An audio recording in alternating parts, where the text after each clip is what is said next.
오늘 우리에게 일용할 양식이 없이 예수님께서 그렇게 기도 가르쳐 줬는데, 이 양식은요, 먹거리 양식도 되고 건강 양식도 되고 믿음과 사명 양식도 되고 사랑 양식도 되는데, 또한 정의의 양식도 됩니다. 사람이 이렇게 모든 걸 다 갖춘다 할지라도 사람이 바르지 못하면 안 됩니다. 3살부터 8까지 가고 바늘도둑이 소도둑 된다고 하지 않습니까? 정의로운 그 버릇이, 또 의로운 버릇, 바늘도둑이 소도둑 되는 애가 자꾸 그렇게 애지중지 키웠는데, 믿음으로 사는데 뭐 이게 불의해도 되겠습니까? 그래서 십계명에 강조한 것처럼 십계명이 바르게 사는 십계명이지 않습니까? 사람이 바르게 돼야 돼. 하나님과 사람 앞에 바르게 돼야 돼요. 우리 어머니에게 젖이 둘이라면요, 하나는 사랑의 젖이 돼야 되고 하나는 정의의 젖이 돼야 됩니다. 아버지 어머니 있으면 엄부 자모 또 경우에 따라 다릅니다만요, 아버지가 정의의 편이 될 수도 있고 어머니가 사랑의 편이 될 수가 있습니다. 과부 혼자라도, 혼자 어머니라도, 과부 같은 어머니라도 그 속에, 어머니 속에 정의와 사랑이 있습니다. 교회, 어떤 사람은 교회 강대상 둘이 하나는 사회성이, 하나는 설교성이 그렇게 생각하는데, 그게 아니라 오랜 수천 년 내려오는 교회의 전통은요, 하나는 예언자석이고 하나는 제사장석입니다. 교회가 제사장적인 사랑과 예언자인 정의로 교회가 되어야 된다, 그 말씀입니다. 예언자인 정의의 설교를 하면 교인들이 회개하고 눈물로 회개할 때 제사적인 사랑으로 끌어안아, 그래서 성도들이 정의와 사랑의 성도가 되게 되고 교회가 정의와 사랑의 교회가 되어야 된다, 그 말씀입니다. 교회가 이렇게 정의로 사랑이 있는 정의로운 교회일 때 또 세상이 다 존경하고 세상이 따릅니다. 교회가 사랑과 정의의 빛을 발할 때, 예언자적인 정의를 외칠 때 이 세상은 바르게 돼가는 겁니다. 그런데 한국의 격동기를 지나면서 이런 제사적인 사랑으로 많은 대하되 정의로운 예언자적인 이것을 잃어버릴 때가 많았습니다.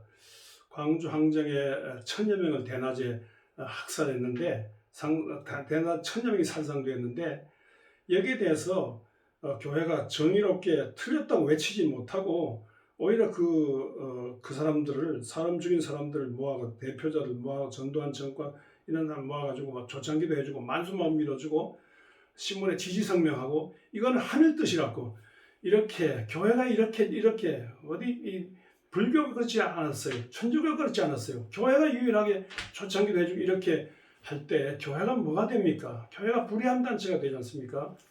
얼마 전에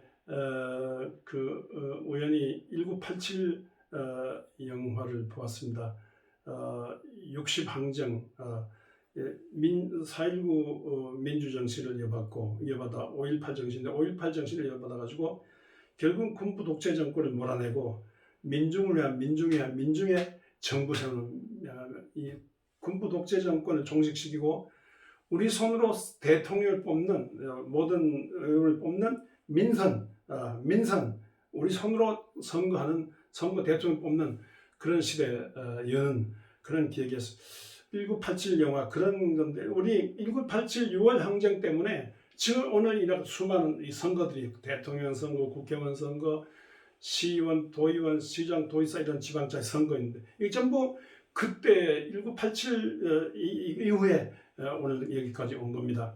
이 정신이 온전히 이루어지기 위해서 더 몸부림치다가 또 이제 촛불 혁명이 일어나고 그 세상이 여기까지 달라졌는데, 이래서 아세아 제1의 민주주의가 일본에서도 하지 못하는, 중국에서 하지 못하는, 또 동남아 어디에서 하지 못하는 이 민주주의 국가를 세운 우리입니다. 이것은 60항쟁으로부터 시작됩니다. 60항쟁의 천주교 정의구현 사제단이라든가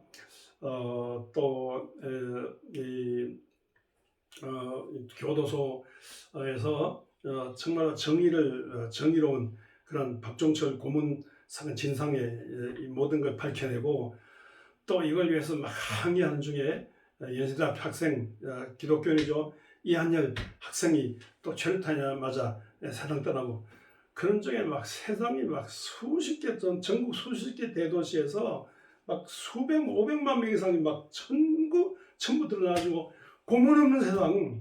어떻게 사람을 이렇게 고문하는, 짐승처럼 이렇게 고문하느냐. 사람이 사람답게 되는 이런 정의로운 사회 말이야. 정의로운 사회 좀 해보자.